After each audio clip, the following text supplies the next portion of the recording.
لو أنزلنا هذا القرآن على جبل لرأيته خاشعا متصدعا من خشية الله. وتلك الأمثال نضربها للناس لعلهم يتفكرون. الحمد لله والصلاة والسلام على رسول الله وعلى آله وصحبه ومن والاه. السلام عليكم ورحمة الله. بەڕێزان خۆشحاڵم لەوانەی 106 لەوانەکانی تەفسیری قورئانی پیرۆز بێمەوە خزمەتتان بە مەبەستی ڕەزامەندی خوای گەورە و هیوادارم ئێوەی ئازیز سوودی لێوە بگرن. أعوذ بالله من الشيطان الرجيم بسم الله الرحمن الرحيم قد نرى تقلب وجهك في السماء فلنولينك قبلة ترضاها فول وجهك شطر المسجد الحرام وحيثما كنتم فولوا وجوهكم شطره وإن الذين أوتوا الكتاب ليعلمون أنه الحق من ربهم وما الله بغافل عما يعملون. بەڕخۆشەویستان، هەر لە دەربارەی تەحویلی قیبلە خوای گەورە سوبحانەهو وتەعالا وەکو لە دوو ئاەتەکەی پێشترە کە لەوانەکانی ڕابردوو لە خزمەتیدا بووین، خوای گەورە باسی کرد حکمت لە تەحویلی قیبلە و هەروە مەوقیفی خەڵکی چی دەڵێن کاتێکەوە تەحویلی قیبلە دەبی. لێرەدا دێت باز لە سەرەتای ئەو بابەتە دەکاتن قد نرى تقلب وجهك في السماء، کەواتە وەکو لەوانەی ڕابردوو باسمان کرد کە پێغەمبەر صلی الله عليه وسلم لە دوای ئەوەی کەوا هیجرەتی لە بۆ مەدینە کرد 16 تا 17 مانگ ڕووی لە بەیت المەقدیس بوو. ئیتر لەو فترەیە وەکو خوای گەورە باسی دەکات سوبحانه وتعالا، پێغەمبەر صلی الله عليه وسلم بەدڵ پێخۆش بوو خوای گەورە فەرمانی پێ بکە ڕوو لە کەعبەی پیرۆز بکە. ئیتر داواشی نەدەکرد، داوای نەدەکرد، تەنها چاوی دەجێڕا لە ئاسمان، چاوی دەجێڕا لە ئاسمان و خوای گەورەش تێدەگەیشتکەوە مەبەستی پێغەمبەر صلی الله عليه وسلم. ئیتر چاوی دەجێڕا لە ئاسمان و ئەوەی لە دڵی بوو کەوا خوای گەورە تەحویل بکە بەرەو کەعبەی پیرۆز. چاوەڕوانی ئەوەی دەکردکەوە کەنجین جبریل عەلەیهی السەلام بە فەرمانی خوای گەورە دادەبەزی تاوەکو فەرمانی پێ بکاتن بە فەرمانی خوا سوبحانه وتعالا ڕوو لە کەعبەی پیرۆز بکە. ئیتر قد نرى تقلب وجهك في السماء أولا دلالة لەسەر مەدای ئەدەبی پێغەمبەر صلی الله عليه وسلم بەرامبەر بە رب العالمین، حتا وەکو بە زمانیش داوای نەکردێ پێغەمبەر صلی الله عليه وسلم، تەنها بەدڵ تەمەنای دەکرد، پێی خۆش بوو. ئیتر لە بەرامبەریشدا تەماشاکە خوای گەورە سوبحانه وتعالا چ قەدر و قیمەتێک لە بۆ ئەو پێغەمبەرە دادنێ صلی الله عليه وسلم. کاتێکەوە بەدڵ تەمەنای شتێک دەکا و ئەدەب ناکا بە زمانیش داوای بکاتن، ئیتر خوای گەورەش ئاگادارە بۆی کە لە ناو دڵی خۆشەویستەکەیدایە صلی الله عليه وسلم. خوای گەورە باسی دەکا و باز لە موقفەکەی پێغەمبەر کە صلی الله عليه وسلم کەوا لای خوای گەورە چەندە معلومە ئەو موقفە و چەند پێ خوای گەورە پێ ئاگادارە و هەروها ئەو پێغەمبەرش چەندە قەدر و قیمەتی هەیە لای خوا سوبحانه وتعالا کە خوای گەورە حسابی لۆ دەکاتن، حسابی ویست و حسابی با بڵێن تەمەنای پێغەمبەر دەکات صلی الله عليه وسلم. زاوەکو دەفەرمی بە تەحقیق، قەد لە بۆ تەحقیقە، نەڕا کەواتە وەکو فعل مضارعە تعبیر لە ماضی و لە داهاتوو دەکاتن، تعبیر لە ماضی و لە با بڵێن حالی حاضر دەکاتن. ئیتر خوای گەورە دەفەرمی دیتیتمان و دەبینین بە تەحقیق کاتێکەوە چاو دەجێڕی و ڕوود لە ئاسمانە و چاو دەجێڕی لە ئاسماندا فلنولينك قبلة ترضاها. ئیتر خوای گەورە دەفەرمی فای تعقیبە واد لێ دەکەین بڕیارێکی وا دەردەکەین کەوا ڕوو لە قیبلەیەک بکە، ڕوو لە قیبلەیەک بکەیتەوە پێی ڕازی بی، خۆشت بێ و پێی ڕازی بی. خۆ پێغەمبەر صلی الله عليه وسلم بە بەیت المەقدیسیش ڕازیە و پێی خۆشە، بەڵام دیارە ئەوەی لا خۆشەویستترەکەوە کەعبەی پیرۆزە، لەبەر ئەوەی کەعبەی پیرۆز وەک گوتمان کە هەموو مزگەوتەکان لە خوای گەورە سوبحانه وتعالا مەکانەتیان هەیە و خۆشەویستن، بەڵام لە هەمووان خۆشەویستن لای خوای گەورە سوبحانه وتعالا کەعبەی پیرۆزە. ئیتر وەکو شەیخ الئیسلام ئیبن تەیمیە ڕەحمەتی خوای لێبی دەفەرمی کەعبەی پیرۆز قیبلەی هەموو پێغەمبەرانە، کعبەی پیرۆز قیبلەی هەموو پێغەمبەرانە ئوممەتەکانیان لە دوای پێغەمبەرانیان عەلەیهیمو سەڵات وەسەلام تەحریفیان کردیە و غەیری کعبەی پیرۆزیان هەڵبژاردە و کردیتیان ڕووگە و قیبلە لە بۆ خۆیان. بە هەر حاڵ خوای گەورە بەو شێوەیە وەصفی حاڵەتەکەی پێغەمبەر دەکات صلی الله عليه وسلم و هەروە بەو شێوەیەش خوای گەورە پێی دەفەرمی قیبلەیەکی وا فەرمان پێ دەکەی ڕووی تێ بکەی کەوا لە نەتیجەدا لێ ڕازی دەبی خۆشت دەوێت کەوا كعبەی پیرۆزە لێ یەکسەر لە دوای دەفەرمی فولي وجهك شطر المسجد الحرام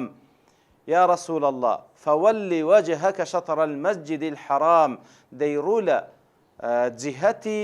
مسجدی حرام بکە کەوا کعبەی پیرۆزە کە لە مەککەیە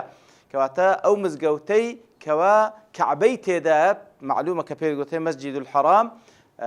لۆ پێی دەگوترێ مەسجد الحرام مەسجدە لەبەرەوە جێگای سوزدەبردن و جێگای عیبادەتە الحرامە لەبەرەوەی خوای گەورە سوبحانەهو وتعالە حورمەت و گەورەیی پێبەخشیە حورمەت و گەورەیی پێبەخشیە و هەروەها الحرامە لەبەرەوەی زۆر شتێکەوە لە خارجی سنووری ئەو مزگەوتە حەلالە لەوێن دەرێ حرام دەکرێ لەوێن دەرێ حرام دەکرێت کەواتە ئەزیەتدانی هەر کەسێک لەوێن دەرێ حرامە بڕینەوەی دار حرامە کوشتنی حیوان کەوا حەلالە لە خارجی وێن دەرێ حرامە ئیتر هەموو ئەو شتانەی کەوا لە دەرێ حەلالە لەوێن دەر تەقەیودات لێدادەنرێ لەبەرەوەی مراعاتی حورمەت و گەورەیی ئەو جێگا پیرۆزە کرایە حرمەت و گەورەی ئەو جێگا پیرۆزە کرایە ئەوجا دەفەرمی فولي وجهك شطر المسجد الحرام وحيثما كنتم ئەنگۆش ئەی مسلمانینە کەواتە تەوجیه یەکەم لە بۆ خودی پێغەمبەر صلی الله عليه وسلم بمفرد و مخاطب فولي وجهك شطر المسجد الحرام وحيثما كنتم ئەنگۆش لە هەر چێندەرێ بوون مسلمانان لە هەر چێندەرێ بوون فولوا وجوهكم شطره لە هەر چێندەرێ بوون ئەوە ڕوو لە ئەو جیهەتەی بکەن کەوا مەسجد الحرامی تێدا کەوا کعبەی پیرۆزی تێدا کەواتە بەو شێوەیە خوای گەورە فەرمان بە هەموو ئەو ئومەتە دەکا ئەو ئومەتەی کەوا لە مەشریق و مەغریب وەکو فەزلی خوای گەورە لە هەموو جێگایەک لەبەر ئەو دینە لە بۆ هەموو عالەمین هاتیە ئیتر لە هەر چێندەرێ بوون لە مەشریق و مەغریبی زەوی ڕوو لە جیهەتی بەیت الله الحرام بکەن کەوەش یەک لە شێوازەکانی تەوحیدی ڕووگەی مسلمانان یەک لە شێوازەکانی وەحدەی سەفی مسلمانانە یەک لە شێوازەکانێکەوە ئەسڵ وایە خوای گەورە سوبحانەهو وتعالە ئێمەی دەوێت لەسەر دینی تەوحید بین و هەروەها وەحدەی سەفیشمان هەبی کەواتە موحید بین وەکو عەقیدە و هەروەها وەحدەی سەفیشمان هەبی تەوحید لە نێوان سفوفمان هەبی و مسلمانان وەکو خوای گەورە لە چەندین جێگا ئیشارەت پێکردی و پێغەمبەر صلی الله عليه وسلم ئیشارەت پێ دەکا بۆی کەوا ئێمە دەبی یەک ڕیز بین و یەک ڕووگەمان هەبی و یەک فکر و تەسەوڕمان هەبی و یەک عەقیدە و یەک خوڕەوشت و وەکو پێغەمبەر صلی الله عليه وسلم وەصفی ئەو ئومەتەی دەکا كمثل الجسد الواحد ئەسڵ وایە ئەوها بین فولوا وجوهكم شطره زادیارە لێرە فولوا وجوهكم شطره کە فەرمانە لەلایەن خوای گەورە سوبحانەهو وتعالە لە هەر چێندەرە بین لە نوێژەکانمان پێویستە ڕوو لە کعبەی پیرۆز بکەین کەوا ڕەمزی تەوحیدی خوای گەورەیە و ڕەمزی تەوحیدی سەفی مسلمانانە وەکو زانایان ئەوجا وەکو تەفسیل بەو بابەتە دەدەن دیارە ئیستیقبالی قیبلە واتە ڕوو لە قیبلە و ڕوو لە کعبەکردن ئەوە یەکە لە مەرجەکان و شەرتەکانی نوێژ کەوا ئەگەر بێت و کەسێک متەقەسید بزانی ئەوە جیهەتی کعبەیە و ڕووی تێنەکاتن طبعا نوێژەکەی قبول نییە پێویستە یەک لە ڕوکنەکان و لە شەرتەکانی نوێژ ئەوەیە ڕوو لە کعبەی پیرۆز بکەین ئیتر کاتێکەوە ناو مزگەوتی حرامین لە مەکەی پیرۆزی ئەوە کعبەت لێ دیارە و ڕووی تێدەکەی لە هەر جێگایەکیش بووی ئەوە ڕوو لە کعبەی پیرۆز دەکەی شەطرە المەسجد الحرام وەکو زانایان دەفەرمون کەواتە کاتێکەوە بە تایبەتی کە دوور کەوتیەوە لە جێگایەکی دوورتر بووی لە مەکەی پیرۆز لەو حاڵەتەی زەحمەتە بزەبت ڕوو لە کعبە بکەی ڕوو لە ئەو جیهەتەی دەکەی کەوا کعبەی تێدایە لەبەرەوەی دەفەرمێن شەطر واتە جیهەت واتە ڕوو لەو جیهەتەی دەکەی کەوا کعبەی پیرۆزی تێدایە ئیتر بەو شێوەیە خوای گەورە سوبحانەهو وتعالە فەرمانمان پێ دەکات بە دڵ و بە بەدەن وەکو لێرەدا دەفەرمی فولوا وجوهكم وەکو زانایان دەفەرمون واتە بە دڵ و بە بەدەنیش پێویستە ڕوو لە کعبەی پیرۆز بی کاتێک کە نوێژەکان ئەنجام دەی لە نەتیجەدا ئینسان ڕووی لە هەر جێگایەک بیتن مەیل و مەحەبەت و خۆشەویستی لە دڵی دروست دەبی بەرامبەر بەو جێگایکەوە ڕووی تێدەکات بە تایبەتی کاتێکەوە ڕووگەی نوێژیتیکەوە گەورەترین ڕوکن لە ئەرکانەکانی لە دوای شاهادەتەی نوێژە ئیتر لەو جێهەتەشکەوە ڕووی تێدەکات وەکو ئیستیجابەتش لە بۆ داوای ئیبراهیم عەلەیهی سڵات وەسەلام کەوە دەفەرمێ فەجعل ئەفئیدەة من الناس تهوی إليهم سبحان الله دڵی مسلمانان زۆر پەیوەستە بەو کەعبەیە کەوا قیبلەیانە ڕەمزی تەوحیدیانە ئیتر بە دڵ و بە قالب بە دڵ و بە جەستە پێویستە ڕوو لە کەعبەی پیرۆز بکەن لە نوێژە فەرزەکان و سونەتەکان ئیلا لە حاڵەتی ئیستثنایی هەیە لە کاتی سەفەردا لە نوێژی سونەتدا لە کاتی سەفەردا دەکرێت لە کاتێکەوە لەسەر پشتی ڕاحیلەکەی خۆتی ئەوجا بابنە وەکو حشتری زمانی پێشان و وەکو سیارە و تەیارە و قیتاری ئێستا لە بۆ نوێژی سونەت بە هەر چ ڕووگایەک با بڵێن کاتێککە نوێژ سونەت دەکەی لە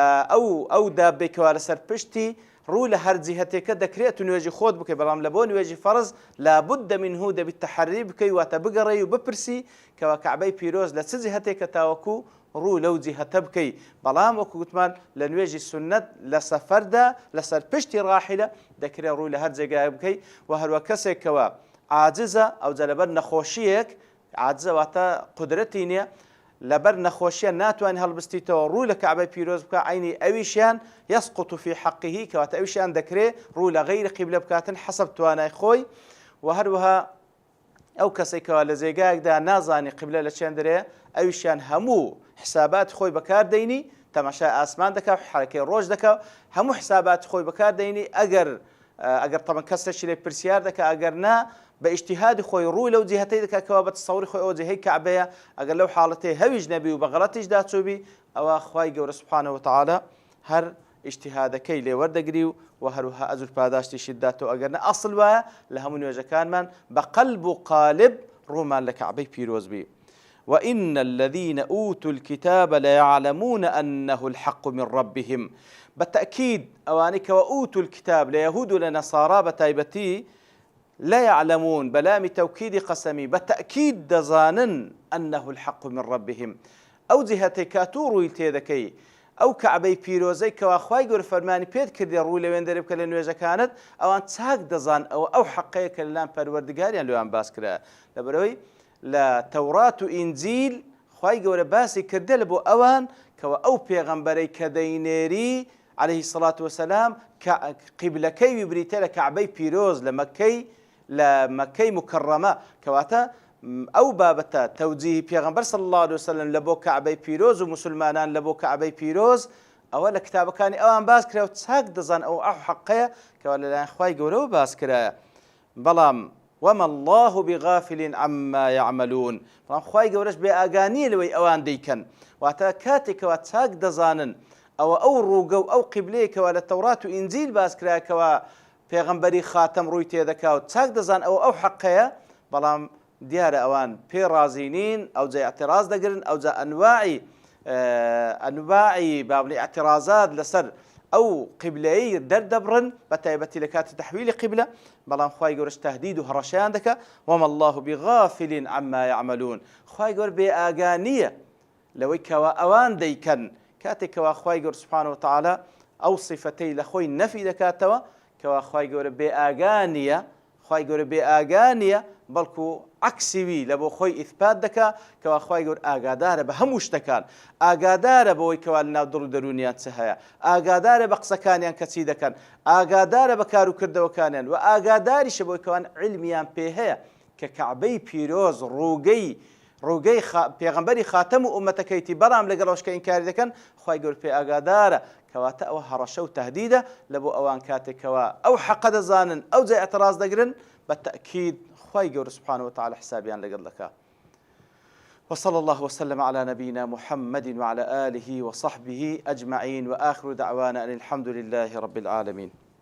لو أنزلنا هذا القرآن على جبل لرأيته خاشعا متصدعا من خشية الله وتلك الأمثال نضربها للناس الناس لعلهم يتفكرون